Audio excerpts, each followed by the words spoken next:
सफलता आपका परिचय दुनिया के सामने कराएगी और असफलता दुनिया का परिचय आपसे करा देगी। मेहनत बता देता है कि परिणाम कैसे मिलेगा, वरना परिणाम तो बताता ही है कि आपका मेहनत कैसा है। पहचान से मिला काम बहुत देर तक नहीं रहती है, लेकिन काम से मिलने वाली पहचान आजीवन रहती है। जब भी तुम बहुत नीचे से ऊपर की तरफ जाते हो ना, तो जो आपके अगल बगल राजा महाराजा होते हैं ना, उनको बड़ा दर्द होता है। वो कह नहीं पाते उस बात को वो, लेकिन उनको दर्द बहुत होता है। मान लो तुम्हारे फादर चपरासी हैं और डीएम डिस्ट्रिक्ट कलेक्टर के चपरासी हैं और तुम आईएएस हो गए फर्स्ट रैंक, तो डिस्ट्रिक्ट कलेक्टर तुम्हारे फादर को अप्रिशिएट तो करेगा कि बड़ी खुशी हुई कि आपका बेटा आईएएस हो, लेकिन अंदर से उसको दुख बहुत होगा, क्योंकि तुम्हारी वजह से तुम्हारे फादर उस कलेक्टर के बराबर आ गए। अब वो तुम्हारे फादर से ये नहीं कह सकता कि जमीन पर बैठो, नहीं। उसको दुख ये नहीं कि तुम आईएएस बन गए, उसको दुख ये है कि कल तक जो आदमी मेरा चपरासी था, आज मुझे उसे अपने बगल बिठाना पड़ेगा क्योंकि इसका बेटा डीएम है। बट द पॉइंट इज आपके अंदर से आ रहा है कि नहीं, मैं जो करूंगा अपने दम पर करूंगा, और एक दिन ऐसा होगा कि जब मैं उनसे मांगूंगा नहीं बल्कि उनको कुछ गिफ्ट करूंगा, अपने पेरेंट्स को। ऐसे कुछ आपके अंदर थॉट चलता है? Yes sir. तो ये बहुत अच्छी क्वालिटी है boss. This is an excellent quality. This is the quality of somebody जो लाइफ में आगे जाकर के कुछ बहुत बड़ा करने वाला है। पढ़ाई तुम्हारे सोचने की क्षमता को बढ़ाती है, बस।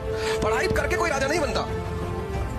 यह भी एक बहुत बड़ा फैक्ट है कि राजा बनने के लिए पढ़ने की जरूरत नहीं है। शराब की फैक्ट्री भी है तो भी राजा बनोगे। तो राजा बनने के लिए जरूरत किसकी है? समझ। ट्राई करो यार, कोई बात नहीं, इतना टेंशन क्यों लेके बैठे हो? स्ट्रेस छोड़ दो जिंदगी में, क्योंकि सब मोह माया है। जिंदगी में स्ट्रेस छोड़ दो, प्रेशर छोड़ दो। हम अभी आ रहे थे, हमसे लोगों ने कहा कि यार नैना किट भी जा रहे हैं, क्यों?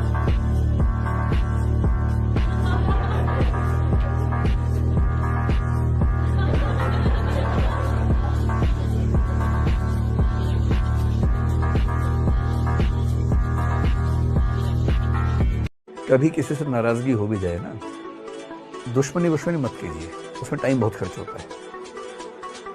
सबसे अच्छा होता है इग्नोर कीजिए। जिक्र क्या, जुआ पे नाम नहीं, इससे बढ़कर इंतकाम नहीं। सोचिए ही मत, अपनी जिंदगी में आगे बढ़िए, मस्त रहिए। जिंदगी भर कोई किसी का साथ नहीं देता है।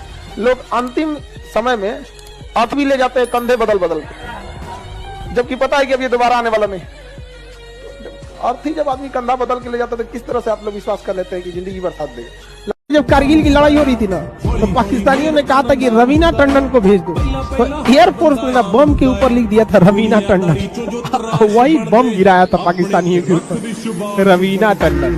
सर आप सुनाई, पाकिस्तानियों को ना इतिहास पढ़े लिखे नहीं है। हम उस देश के नागरिक हैं, हम उस देश के निवासी हैं जहाँ द्रौपदी के चीरहरण के प्रयास मात्र से ही महाभारत जैसा विशाल युद्ध हो गया था। हम उस देश के निवासी हैं जिस देश में माँ सीता के अपहरण के लिए सोने की लंका जला दी गई थी। उस रावण का वध कर दिया गया था जिस रावण ने शनि और यमराज को बंदी बनाया था।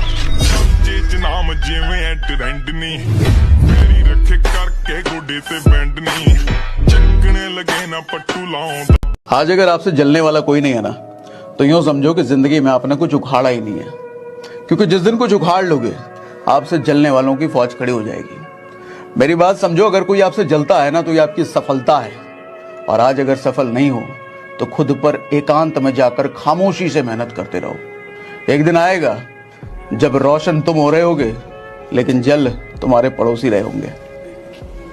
तुम क्यों अपनी गाथा को लोगों के सामने गाते हो? हम ये करेंगे, हम वो करेंगे, हम ऐसा करेंगे, हम हिमालय तोड़ डालेंगे, हम हिंद महासागर पी जाएंगे। क्यों बोलते हो यार? तुम सिर्फ तेंदुलकर की तरह खेलो। इतना मार दो अब्दुल कादिर को, इतना मार दो शेन वॉर्न को कि इनको सपने में तुम आने लगो। याद रखिएगा, बहुत अजीब दुनिया है। अगर आपका मकान सड़क पे आ गया ना, उसकी वैल्यू बढ़ जाएगी, लोग वैल्यू देंगे। आपका खेत सड़क पे आ जाएगा ना, तो लोग खेत का वैल्यू बढ़ा देंगे। और इंसान सड़क पे आ गया ना, वैल्यू गिरा देते हैं। जैसे हमारी पड़ोस की आंटी ने मुझसे कहा कि अवध, मैंने कहा जी आंटी। बोले मेरे बेटे को स्कूल छोड़ दो। मैंने छोड़ दिया, मैं उनके लिए बहुत अच्छा हो गया। उन्होंने मुझसे कहा मेरे बेटे को स्कूल छोड़ दो। मैंने कहा मैं तो अपनी माँ की बात नहीं सुनता, तुम्हारी क्यों सुनूंगा? अब वो मेरी बुराई करने लगी। इस देश में, इस दुनिया में खासकर, आप जिसके इंटरेस्ट के में हैं, आप उसके लिए अच्छे हैं। अच्छा बुरा कुछ होता नहीं। ब्रूसली 1 इंच दूर खड़े आदमी को पंच मार करके गिरा देता था। 1 इंच दूर खड़ा लकड़ी है तो मार के तोड़ देता था वो। क्यों मालूम? हर रोज 2000 पंचेस की प्रैक्टिस करता था वो। आप अपने काम की कितनी प्रैक्टिस करते हो जरा बताओ तो? 1 घंटे में नहीं देते होगे, 1 घंटे को भी टुकड़ों में देते होगे, 1 घंटे में भी 10 बार फोन उठाते होगे। तो कहां से महारत हासिल होगी, कहां से तुम्हारी मानता होगी? फिर इंसान जब दर्द की सीमाएं पार कर लेता है ना, तभी दुनिया में उसकी जय जयकार होती है। जो भीख मांगे होते हैं ना, वो बड़ी आइडियलिस्टिक बातें करते हैं। जैसे you are a collector and your driver says कि सर हम आपकी बहुत इज्जत करते हैं। नहीं करोगे तो जिंदा भी तो नहीं रहोगे।